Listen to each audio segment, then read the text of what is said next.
Kind of like this truck behind me, you know? That thing's pretty cool. It's just a shame that I didn't take more videos of it back when I was really working on the thing.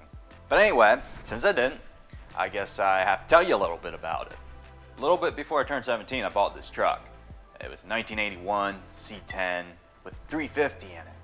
I mean, how much better can you get? I mean, a 350? Wow, yeah. It was fun. It could spin the tires, make some smoke. Didn't do the best, but it could. Just went for a while till I decided it was time to do some upgrades, and I took the interior out because, hey, it's time to put in the radio, so let's take the whole interior out because that's really necessary and stuff. Anyway, while the interior's out, it looks like maybe the floor pan should be done.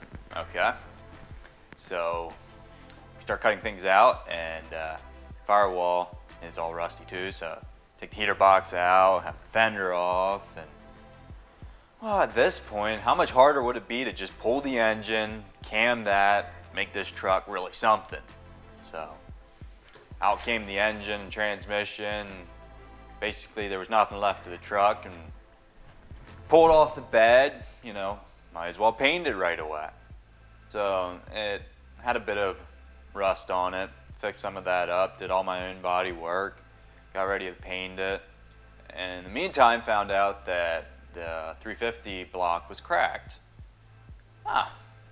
Didn't really bug me too much. I wanted to do an LS swap anyway. So I started checking around, and one of my buddies had a 4.8 in the junkyard, and it was two-wheel drive and had the computer and everything for 175 bucks. But I was like, I don't want a 4.8. I want a 5.3, like everyone else has, 5.3 or 6.0.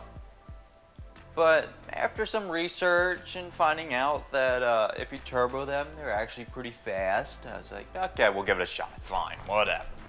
Took it to a friend to get it cammed and put in heavier valve springs so we could rev it a little higher. Sounded pretty mean.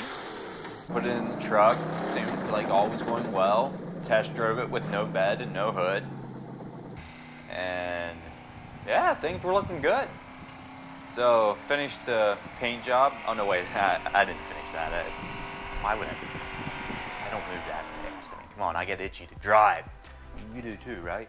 Put the hood on and put the bed on, which still wasn't painted. Drove it around for a while, got some Camaro wheels, and decided I should really finish painting the bed.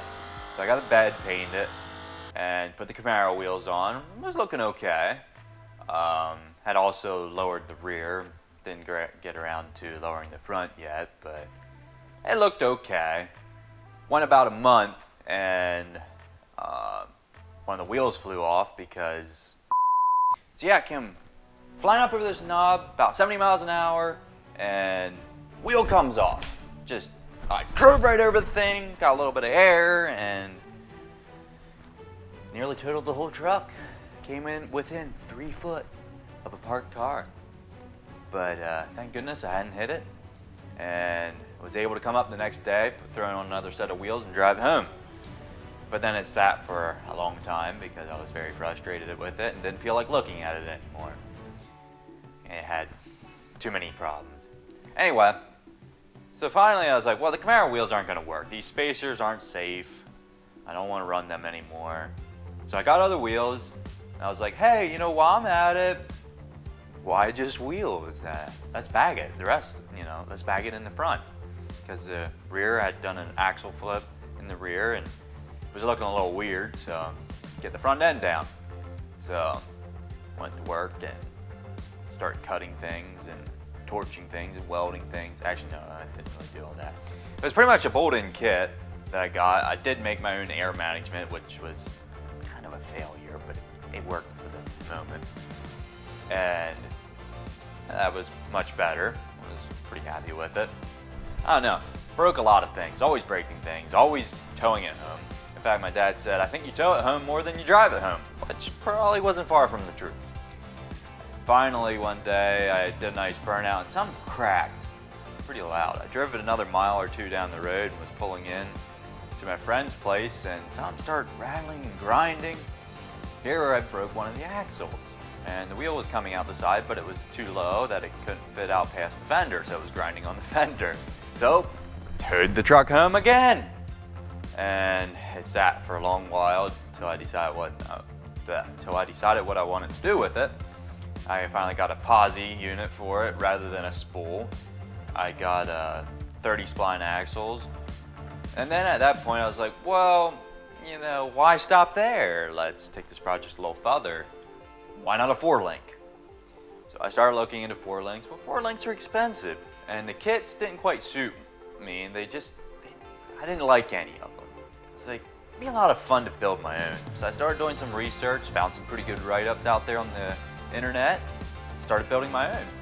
Got a bunch of supplies from a good buddy of mine, and made some brackets, made some bars, and got it all welded together, painted the frame, and had to move the gas tank because of the 4-link. Finally, it's bagged all the way around. It's Ls-swapped. It's painted decent color. Pretty bad paint job though. I'd say I've come a long way with the truck, a lot further than I would have expected when I first bought it. So I'm pretty happy with it. Still needs a lot of work. Yeah, we'll see where it takes us from here. I'm hoping to keep up to date with the truck a little bit better with some videos, so hopefully you'll stop on by and check it out.